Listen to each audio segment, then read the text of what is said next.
Hello, I'm SA, your AI essayist. Please note that all content, audio and video in this presentation are AI generated. As AI can sometimes produce inaccuracies, I encourage you to verify any factual information presented. With that in mind, let's begin. The early 19th century presented a formidable challenge to the burgeoning rubber industry. Raw, untreated rubber, derived from the sap of certain tropical trees, possessed a frustrating and commercially crippling flaw in stability. In the frigid embrace of winter, it became brittle and unyielding, cracking under the slightest stress. Conversely, under the sun's warming gaze, it morphed into a sticky, malodorous mess, adhering to itself in anything it touched, rendering it unusable. This Jekyll and Hyde transformation severely limited the applications of rubber, confining it to a niche market of waterproof coatings and a few rudimentary products. The promise of this novel material, with its inherent elasticity and impermeability, remained tantalizingly out of reach, hampered by its volatile nature. Into this quagmire stepped Charles Goodyear, a man whose name would become synonymous with the very material he sought to tame. Goodyear was an unlikely inventor, driven forward at first by a relentless, almost obsessive, desire to solve the riddle of rubber's instability. He possessed limited formal scientific training, his background lying in hardware and business, yet he embarked on a quest that would ultimately revolutionize manufacturing. His initial forays into rubber treatment were characterized by a chaotic, almost alchemical approach. He experimented with a bewildering array of substances, each promising a solution, each ultimately failing. Magnesia, lime, and nitric acid were among the many contenders, each subjected to Goodyear's tireless, albeit often misguided, manipulations. Goodyear's early methods were, to put it kindly, unsystematic. He operated on a principle of trial and error, a costly and often disheartening process. He would mix various chemicals with raw rubber, often in haphazard proportions, and then observe the results. These experiments were conducted in his home, transforming his kitchen and living spaces into makeshift laboratories. The acrid fumes and noxious byproducts of these chemical reactions permeated the air, creating an environment that was both unpleasant and potentially hazardous. Financial ruin was a constant companion during this period. Goodyear's obsession with rubber consumed his savings,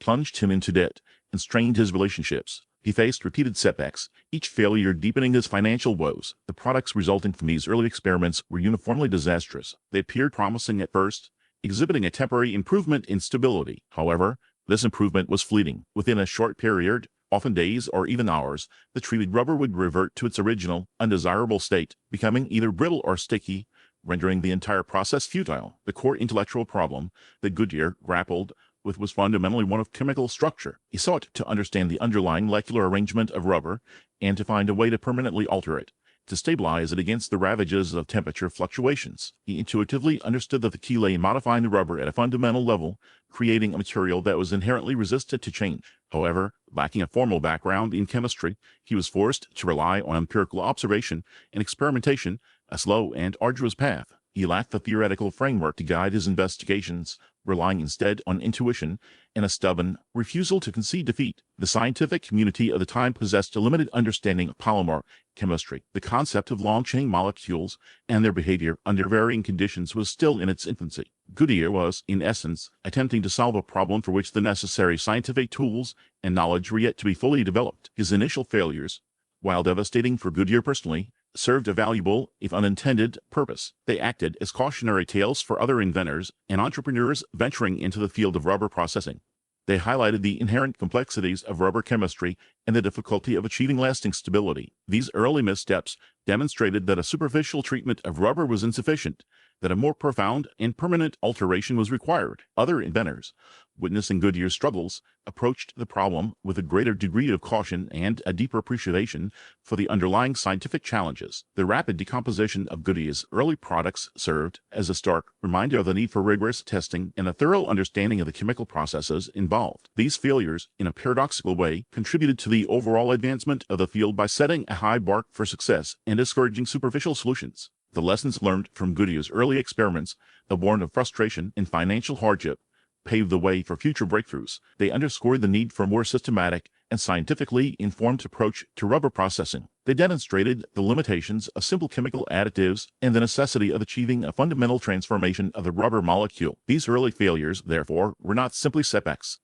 but rather crucial stepping stones on the path to the discovery of vulcanization. They provided a foundation of empirical knowledge, a set of negative results that helped to narrow the field of possibilities and focus attention on more promising avenues of investigation. Goodyear's unwavering persistence in the face of repeated disappointment ultimately proved to be his greatest asset. allowing him to persevere through countless failures until he finally stumbled upon the key to unlocking rubber's potential. Goodyear's journey, marked by relentless experimentation and financial strain, culminated in a moment of serendipitous discovery in by 1839, a moment that would forever alter the course of rubber technology. This pivotal event occurred at a rubber factory in Auburn, Massachusetts. Accounts vary slightly, but the essence remains the same. Goodyear, while demonstrating his latest rubber compound to potential buyers, or perhaps even in a moment of frustrated agitation, accidentally dropped a mixture of rubber, sulfur, and white lead onto a hot stove. The immediate result appeared disastrous. The rubber mixture charred and seemed ruined. However, upon closer inspection, Goodyear observed something remarkable. Instead of melting into a sticky mess, as untreated rubber invariably did, the charred substance possessed entirely new and desirable properties. It was no longer sticky. It displayed remarkable elasticity. This seemingly insignificant accident held the key to transforming rubber from a temperamental nuisance into a versatile and durable material. The scientific significance of this observation cannot be overstated. Goodyear's accidental experiment revealed that heat, in conjunction with sulfur, could induce a permanent chemical change in rubber. This process, later termed vulcanization, created crosslinks between the polymer chains of the rubber, forming a three-dimensional network. These crosslinks prevented the rubber molecules from sliding past one another, thereby eliminating stickiness and imparting elasticity, strength, and temperature stability. This realization flew in the face of prevailing understanding of the time, which considered such a fundamental alteration of rubber's properties to be impossible. Initially, Goodyear's discovery met with considerable skepticism. The idea that a seemingly destructive process like charring could actually improve rubber's properties seemed counterintuitive. He faced the challenge of replicating the vulcanization process reliably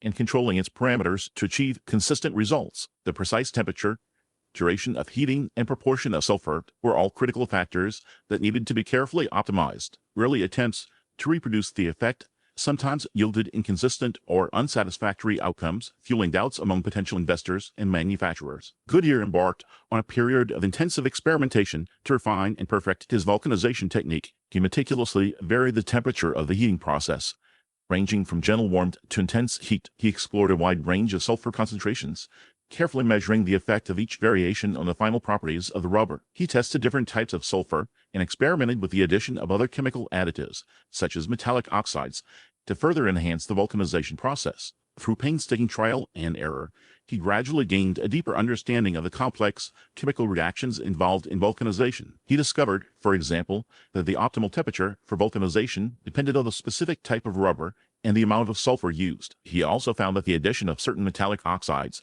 such as zinc oxide, could accelerate the vulcanization process and improve the strength and elasticity of the resulting rubber. These findings were crucial in transforming vulcanization from a chance discovery into a reliable and controllable industrial process. One influence on Goodyear's work was Nathaniel Hayward, one of Goodyear's employees. Hayward had observed that rubber treated with sulfur and exposed to sunlight lost its stickiness. This observation provided an important clue, suggesting that sulfur played a crucial role in altering the properties of rubber. However, Hayward did fully comprehend the significance of heat in the process. Goodyear built upon Hayward's initial observation, recognizing that heat was essential to achieve a permanent and stable transformation of the rubber. He then took Hayward's insight and systematically investigated the effects of heat and sulfur, leading to the breakthrough discovery of vulcanization. The basic principles of vulcanization, discovered by Goodyear, remain fundamental to the rubber industry today. While modern techniques have become significantly more sophisticated, incorporating a wide range of accelerators, antioxidants, and other additives to tailor the properties of vulcanized rubber for specific applications,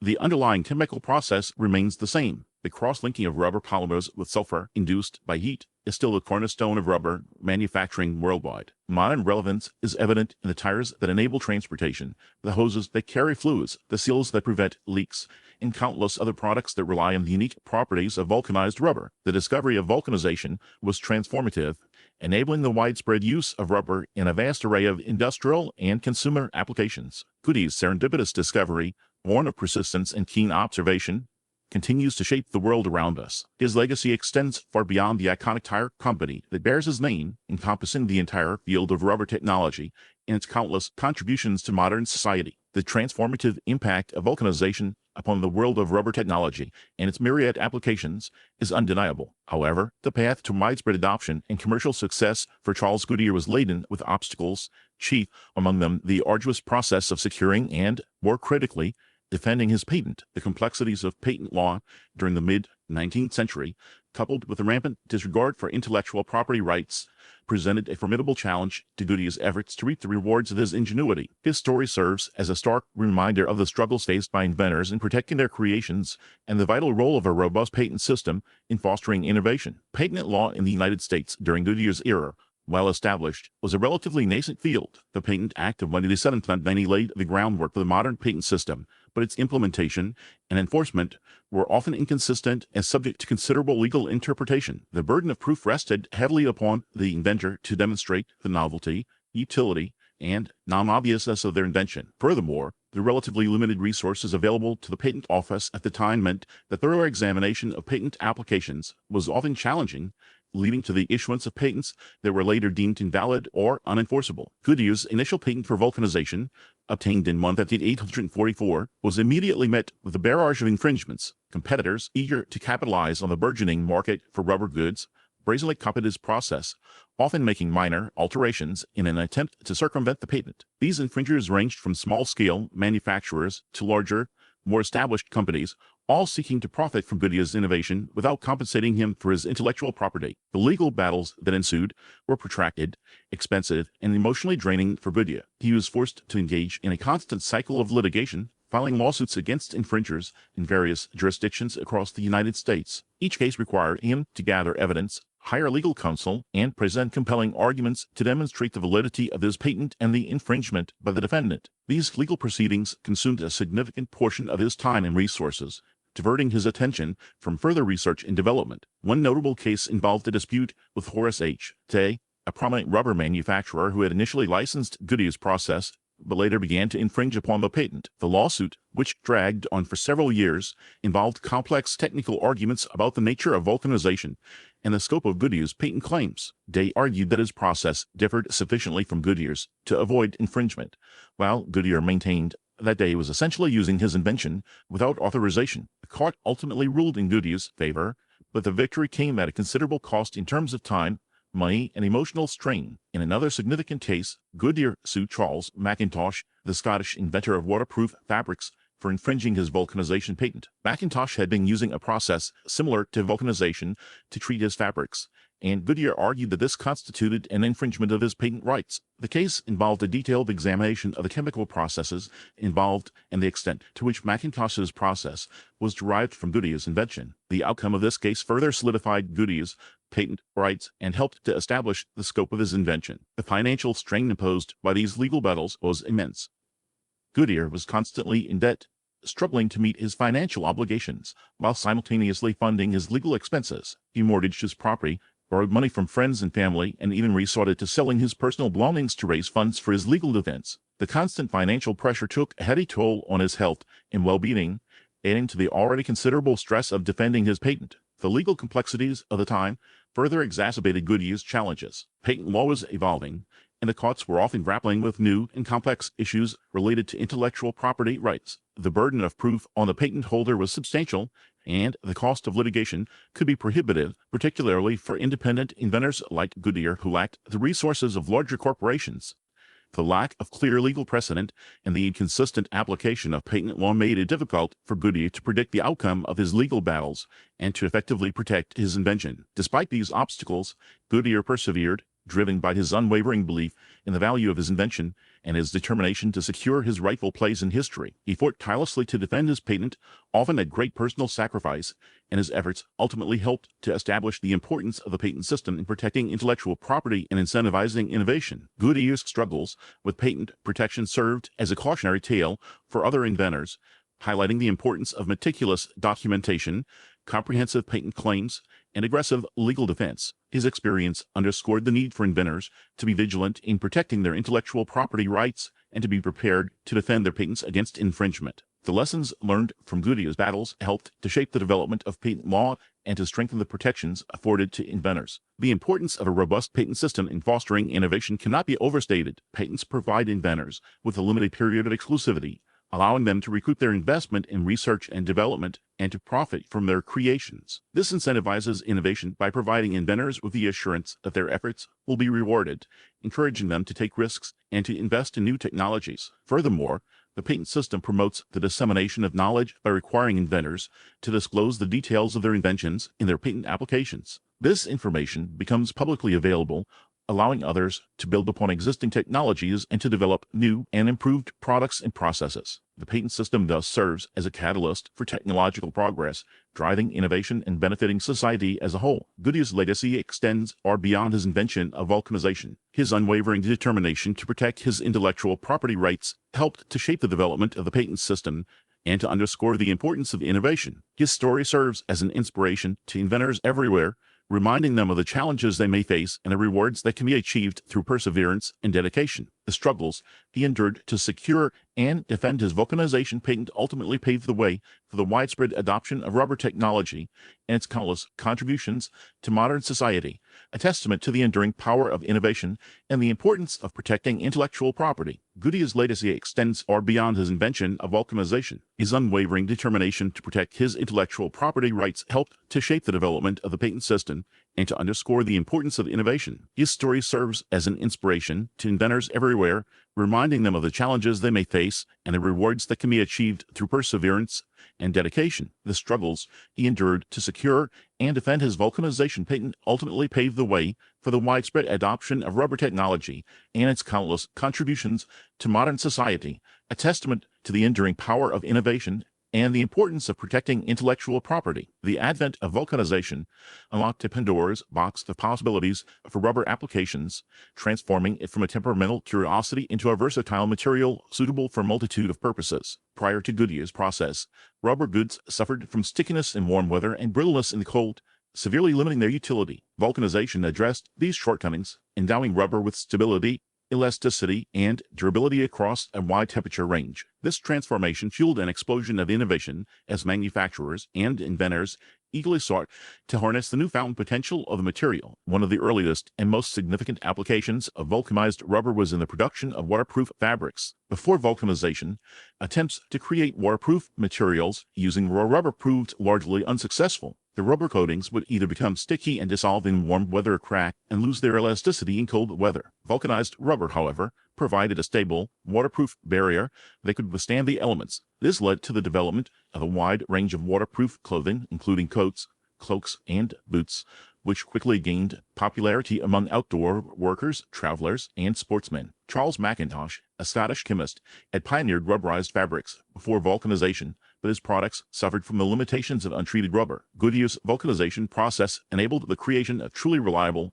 and durable waterproof fabrics, revolutionizing the apparel industry and providing much-needed protection from the elements. Footwear also underwent a dramatic transformation with the advent of vulcanized rubber. Prior to this innovation, rubber shoes were crude and uncomfortable, often causing blisters and chafing. The vulcanization process allowed for the creation of rubber soles that were both durable and flexible, providing superior comfort and traction. Rubber galoshes, designed to be worn over shoes to protect them from rain and mud, became a common sight. The development of vulcanized rubber also paved the way for the creation of athletic shoes with rubber soles, providing athletes with improved grip and performance. The Springfield India Rubber Company, one of the early licensees of Goodyear's vulcanization patent, became a leading manufacturer of rubber footwear, producing a wide range of styles for men, women, and children. Beyond clothing and footwear, vulcanized rubber found numerous applications in industrial settings. Its elasticity, durability, and resistance to chemicals made it an ideal material for gaskets,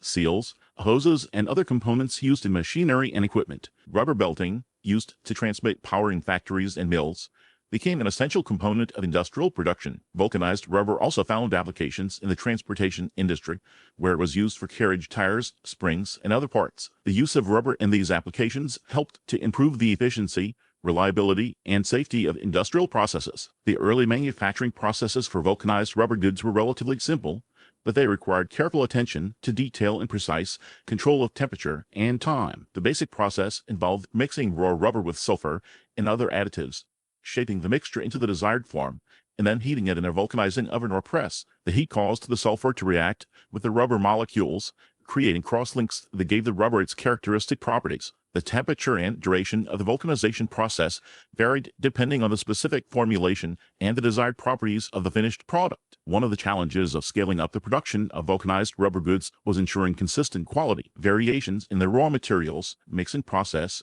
or vulcanization conditions could lead to inconsistencies in the finished product, affecting its performance and durability. Manufacturers developed various techniques to monitor and control the vulcanization process, including the use of thermometers, timers, and pressure gauges. They also implemented quality control procedures to inspect finished goods and identify any defects. Goodyear himself played a significant role in promoting the adoption of vulcanized rubber in various industries. He traveled extensively, demonstrating the properties of his invention and licensing his patent to manufacturers. He also published articles and pamphlets extolling the virtues of vulcanized rubber and showcasing its many applications. Goodyear's tireless efforts helped to raise awareness of his invention and to encourage its widespread adoption. Perhaps the most transformative application of vulcanized rubber was in the development of pneumatic tires. While solid rubber tires had been used for carriages and other vehicles for some time, they provided a rough and uncomfortable ride. The idea of using air-filled tires to cushion the ride had been around for decades, but the lack of a suitable material to contain the air had prevented its realization. Vulcanized rubber provided the necessary combination of strength,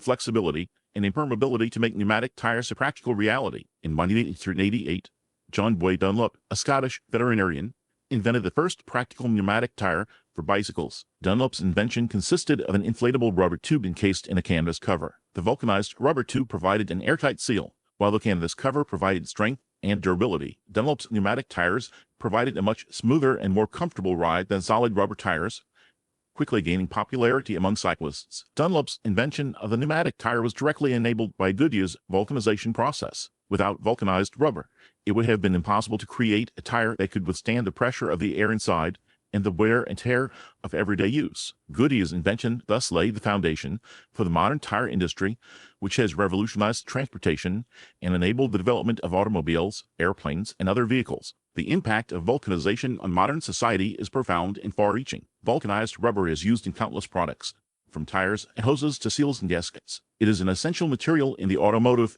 aerospace, construction, and medical industries. The applications of vulcanized rubber continue to evolve as new technologies and materials are developed. Consider, for instance, the ubiquitous presence of rubber seals in modern plumbing. The reliable, leak-proof connections we take for granted in our homes and industries are a direct consequence of vulcanization. These seals, often composed of synthetic rubbers derived from Goodyear's foundational work, prevent water damage and ensure efficient operation of countless systems. Similarly, the medical field relies heavily on vulcanized rubber for a wide range of applications. From surgical gloves and tubing to stoppers for medication vials, the material's biocompatibility, flexibility, and sterilizability make it indispensable. The precision and safety of modern medical procedures are thus, in part, attributable to Goodyear's breakthrough. The story of Charles Goodyear and his invention of vulcanization is a testament to the power of perseverance, innovation, and the enduring impact of scientific breakthroughs. His work transformed the rubber industry and paved the way for countless applications that continue to shape our world today.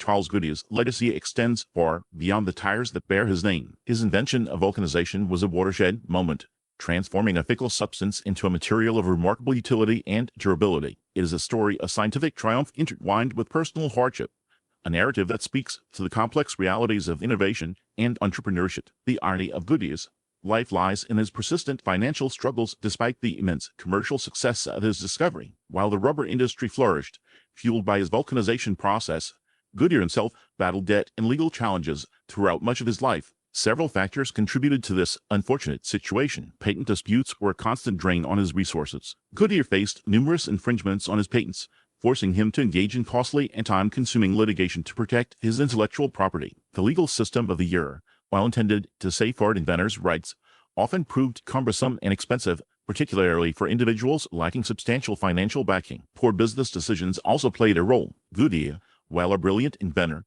possessed limited business acumen. He struggled to effectively manage his finances and often entered into unfavorable agreements with manufacturers and investors. His focus remained primarily on innovation, sometimes to the detriment of sound business practices. The economic climate of the time further exacerbated his difficulties. The 19th century was a period of rapid industrialization and economic volatility. Financial panics and market fluctuations created an uncertain environment for businesses, and Goodyear's ventures were frequently affected by these external forces. However, to attribute Goodyear's financial woes solely to external factors would be an oversimplification. His unwavering dedication to his work, while commendable, sometimes blinded him to practical considerations. He poured his resources into experimentation and development, often neglecting the need for careful financial planning. Despite these challenges, Goodyear's contribution to the development of the modern rubber industry remains undeniable. Vulcanization revolutionized the manufacturing of rubber products, making them stronger, more durable, and resistant to temperature changes. This breakthrough paved the way for the mass production of tires, hoses, belts,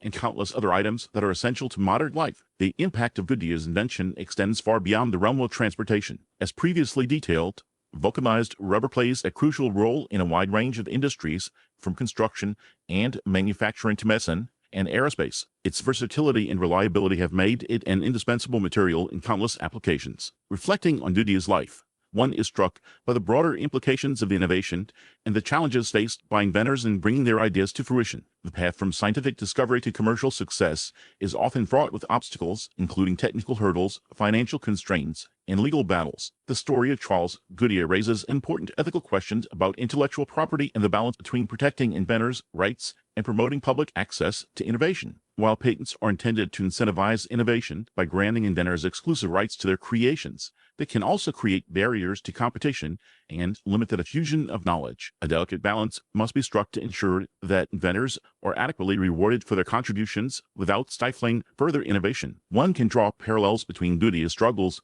and those faced by modern-day inventors. Despite the advancements in technology and the availability of funding opportunities, inventors continue to encounter challenges in bringing their ideas to market. Securing patents, raising capital, and navigating regulatory hurdles remain significant obstacles. The story of Goodyear also serves as a reminder of the importance of perseverance and resilience in the face of adversity. Despite the numerous setbacks he encountered, Goodyear never gave up on his vision. His unwavering determination and his belief in the potential of his invention ultimately led to his triumph. Goodyear's early exposure to invention through his father, Arthur Goodyear, an inventor of agricultural implements, likely instilled in him a drive to innovate. This familial influence provided a foundation for his later pursuits, shaping his mindset and fostering his passion for problem solving. The elder Goodyear's work demonstrated the practical application of ingenuity, showing the younger Charles the potential for invention to improve everyday life. The influence of Nathaniel Hayward, while initially contentious due to patent disputes, also played a role in Goodyear's journey. Hayward's earlier experiments with sulfur and rubber, although not fully successful in achieving vulcanization, provided Goodyear with valuable insights and a starting point for his own investigations. Goodyear built upon Hayward's work, refining the process, and ultimately achieving the breakthrough that eluded his predecessor. Goodyear's work, in turn, directly influenced subsequent generations of rubber chemists and manufacturers. His patents provided a framework for the development of new rubber products and processes, while his story inspired countless others to pursue their own innovative ideas. Individuals such as Thomas Hancock, a British inventor who independently discovered vulcanization around the same time, were directly impacted by Goodyear's work, albeit through a complex web of patent claims and legal battles. The legacy of Charles Goodyear is one of enduring impact. His relentless pursuit, despite constant setbacks, exemplifies the spirit of innovation. His story serves as a reminder that scientific breakthroughs often require perseverance, keen observation, and a willingness to embrace serendipity. The accidental discovery of vulcanization, born from a seemingly insignificant spill of rubber and sulfur onto a hot stove, underscores the importance of being open to unexpected findings and recognizing the potential for innovation in the most unlikely of circumstances. Goodyear's life is a testament to the transformative power of human ingenuity and the enduring legacy of scientific discovery. We really appreciate you tuning into this AI-powered presentation. Our goal is to push the boundaries of AI in content creation, and your input is invaluable. If there's a particular subject you'd like to see us tackle next, or if you have suggestions on how we could fine-tune our AI's creative prompts, please don't hesitate to leave your ideas in the comments section. We're excited to bring you more unique content very soon.